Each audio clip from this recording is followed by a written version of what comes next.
Last time شعری اصطلاحات میں ہم نے پڑھا تھا قافیہ، ردیف، مطلع اور مقطع۔ آج ہمارا ٹاپک ہے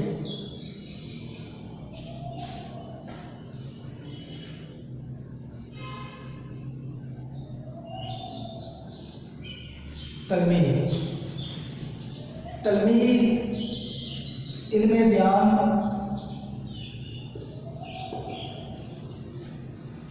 ہے۔ علم بیان کیا ہوتا ہے؟ کسی بھی بات کو بیان کرنے کا علم، ایک بات کو مختلف انداز میں بیان کرنا جس سے اس بات میں چاشنی، خوبصورتی، دلکشی آ جائے، اسے علم بیان کہتے ہیں۔ تلمیح بھی اسی سے متعلق ہے۔ عربی زبان کا لفظ ہے جس کا مطلب ہوتا ہے کسی چیز کی طرف اشارہ کرنا۔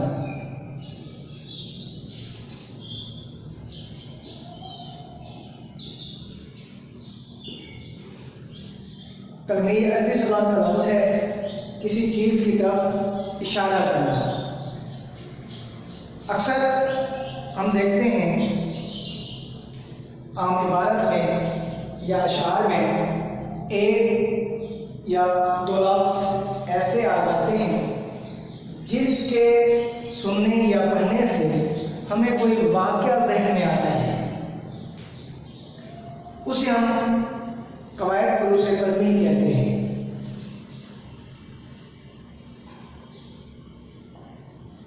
علم بیان کی روح سے نثر یا شاعری میں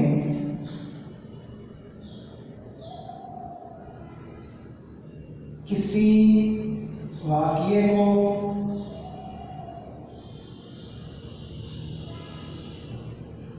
اسلامی قصے کو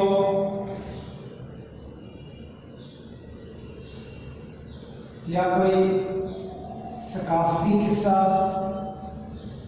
کو چند لفظوں میں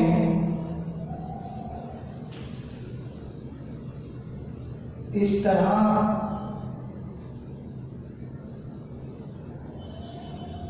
بیان کرنا کہ پورا واقعہ سمجھ میں آ جائے،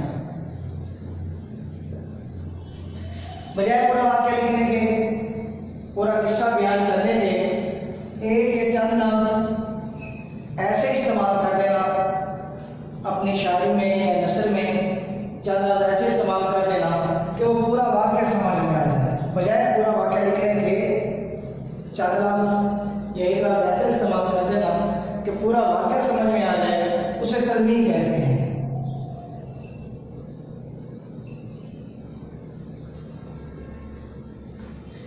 کسی لفظ کے پیچھے کوئی واقعہ ہو، چاہے وہ اسلام سے متعلق ہو یا ہمارا کوئی ثقافتی واقعہ ہو، جیسے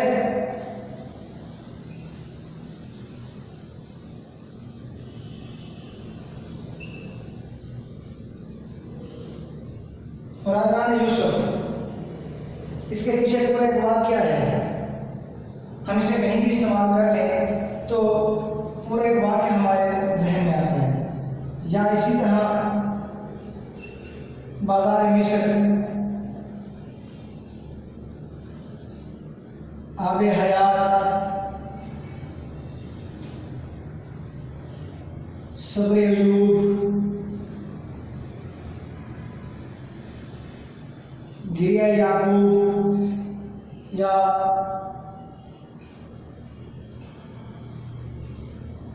شیریں فرحات وغیرہ، تو ان کو کہیں بھی استعمال کر لیں، اس سے کوئی واقعہ ذہن میں آ جائے، ہمارا خیال، ہماری سوچ کسی واقعے کی طرف چلی جائے تو اسے ہم تلمیح کہتے ہیں۔ جیسے بڑا مشہور شعر ہے اقبال کا، بے خطر کود پڑا آتش نمرود میں عشق، یہ شعر کا پہلا حصہ۔ تو آتش نمرود میں عشق، اب آتش نمرود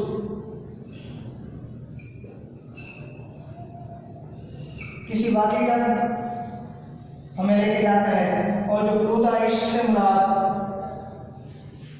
حضرت ابراہیم علیہ السلام ہے کہ نمرود نے دعا روشن کی تھی اور اس میں عشق پوتا یعنی حضرت ابراہیم علیہ السلام کو ڈالا گیا، تو وہ پورا واقعہ ایک منظر کشی کرتا ہے واقعے کی، اسے تلمیح کہتے ہیں۔ علم بیان کی روح سے نثر کے شاعری میں اس واقعے اسلامی قصے یا ثقافتی قصے کو چند لفظوں میں اس طرح بیان کرنا کہ پورا واقعہ سمجھ میں آ جائے، اسے تلمیح کہتے ہیں۔ یہ اس کی کچھ مثالیں ہیں۔ دوسرا، علم بیان ایک سند بھی ہے، اسے سند کہتے ہیں۔ سند کیا ہے؟ شاعری میں سنائے اور بدائے ہوتے ہیں، اس میں یہ استعمال ہوتی ہے، یعنی تلمیح بطور سند استعمال ہوتی ہے۔ یہ ہو گئی تلمیح۔ نیکسٹ ہے ہمارا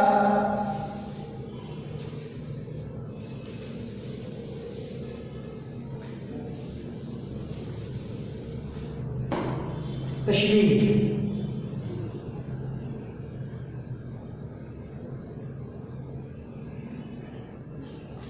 تشبیہ یہ علم بیان ہے۔ تشبیہ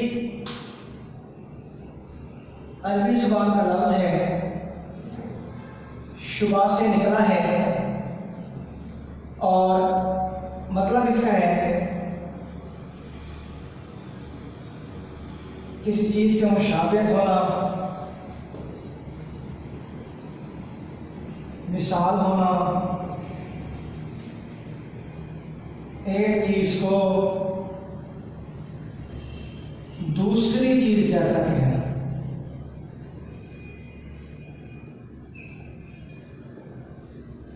تشبیہ عربی زبان کا لفظ ہے، شبہ سے بنا ہے یہ، اس کا مطلب ہے کہ کسی چیز سے مشابہت ہونا، مثال ہونا، ایک چیز کو دوسری چیز جیسا کہنا، تشبیہ کہلاتی ہے۔ شبہ کیا ہے؟ شبہ کا مطلب ہوتا ہے شک۔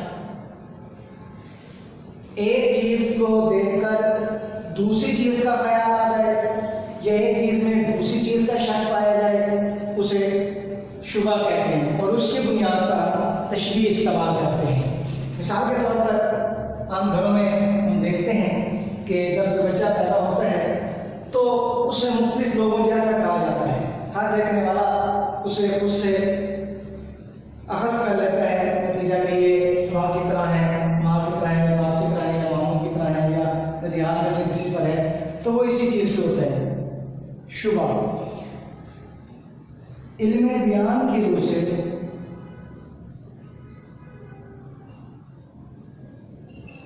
کسی مشترک خاصیت کی بنا پر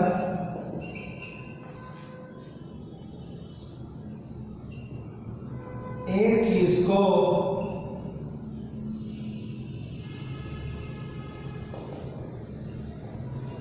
دوسری چیز جیسا کہنا۔ علم بیان کی روح سے کسی مشترک خاصیت کی بنا پر ایک چیز کو دوسری چیز جیسا کہنا تشبیہ کہلاتی ہے۔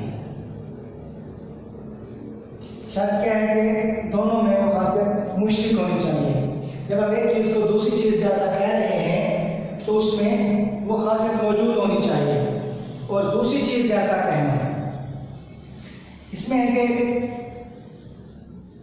جس چیز سے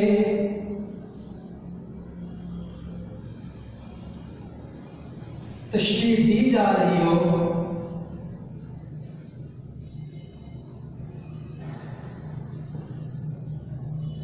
اس میں وہ خاصیت زیادہ ہونی چاہیے۔ جب آپ ایک چیز کو دوسری چیز جیسا کہہ رہے ہیں تو اس میں وہ خاصیت زیادہ ہونی چاہیے، جیسے علی شیر کی طرح بہادر ہے، اس میں علی کو شیر جیسا کہا گیا ہے، شیر کی طرح کہا گیا ہے۔ اب شیر میں بہادری کی خاصیت علی کی نسبت زیادہ ہے، تو علی کو شیر جیسا کہا گیا، نہ کہ شیر کو علی جیسا کہا گیا ہے۔ اگر شیر کو علی جیسا کہا جائے اس کا مطلب یہ ہے کہ علی میں خاصیت زیادہ ہے. اگر شعر علی جیسا بہادر ہے تو علی میں خاصیت زیادہ ہے. جب ہم نے یہ پڑھا ہے کہ جس سے دی جائے اس میں وہ خاصیت زیادہ ہو تو ایسا ممکن نہیں ہے. ہاں علی شعر جیسا بہادر ہے, اس میں شعر میں وہ خاصیت زیادہ ہے, علی میں کم ہے. تو جس چیز سے تشبیہ دی جاتی ہے اس میں وہ خاصیت زیادہ ہونی چاہیے. دوسرا, تشبیہ کسی بھی چیز کی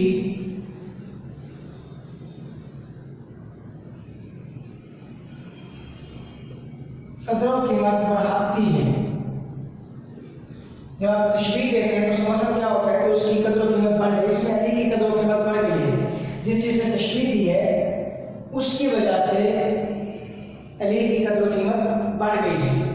تو جس چیز سے تشبیہ دی جاتی ہے اس میں وہ خاصیت زیادہ ہونی چاہیے کہ کسی چیز کی قدر و قیمت بڑھا دیتی ہے. اور تشبیہ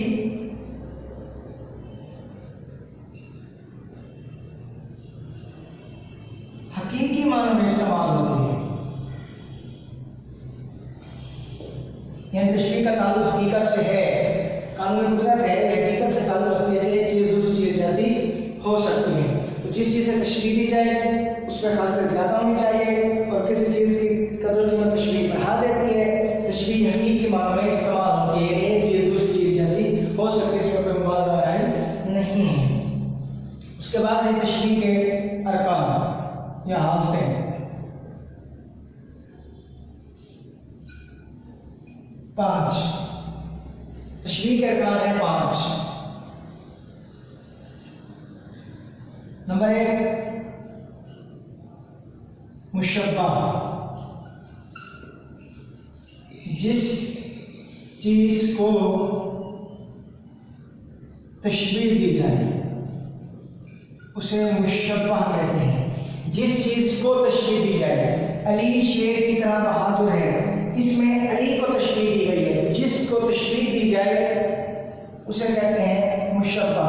تو علی اس میں مشبہ ہے.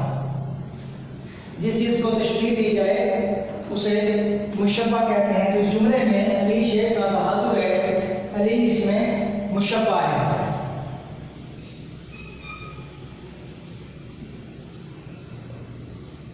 مشبہ بے, جس چیز سے تشبیہ دی جائے, بے اس میں ساتھ ہوتا ہے. جس چیز سے تشبیہ دی جائے, جس چیز کو دی جائے اسے مشبہ, جس چیز سے دی جائے مشبہ بے. علی شیر کا بہادر, علی کو شیر جیسا کہا گیا ہے تو شیر اس میں مشبہ بے ہے. جس چیز کو تشبیہ دی جائے وہ مشبہ, اور جس چیز سے دی جائے مشبہ بے. اور ان دونوں کو طرفین تشبیہ کہتے ہیں.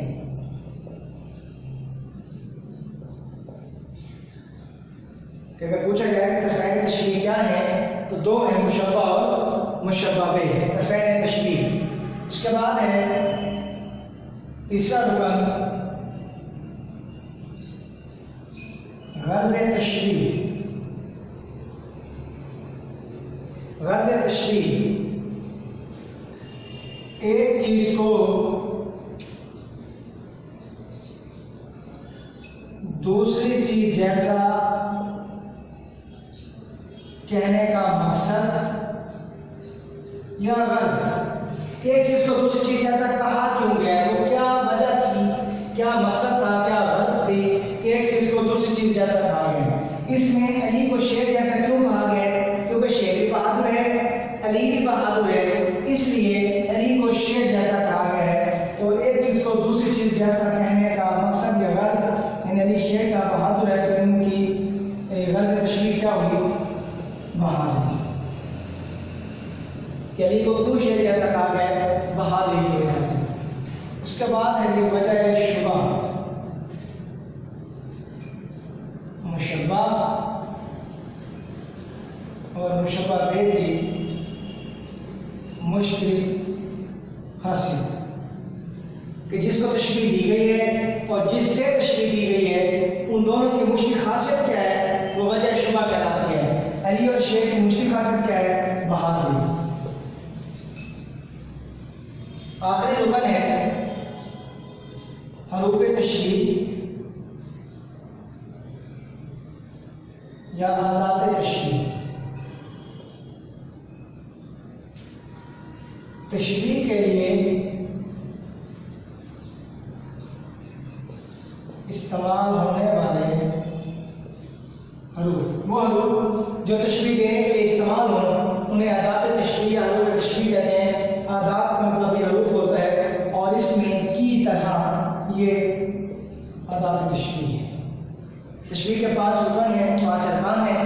پہلا ہے مشبہ، جس چیز کو تشبیہ دی جائے اسے مشبہ کہتے ہیں. جس چیز سے تشبیہ دی جائے اسے مشبہ بھی کہتے ہیں. ایک چیز کو دوسری چیز جیسا کہنے کا مقصد غرض تشبیہ. مشبہ مشبہ ایک مشکل خاصیت بجائے شبہ.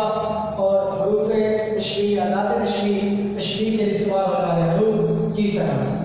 یہ بیان سے تشبیہ اور کلمی ایک واقعے کو چند لفظوں میں اس طرح استعمال کرنا کہ پورا واقعہ سمجھ میں آ جائے تو یہ کہلاتا ہے. اور تشبیہ دوسرا ٹاپک آج کا کہ کسی چیز کو مشکل خاصیت کی بنا پر دوسری چیز جیسا کہنا تشبیہ کہلاتی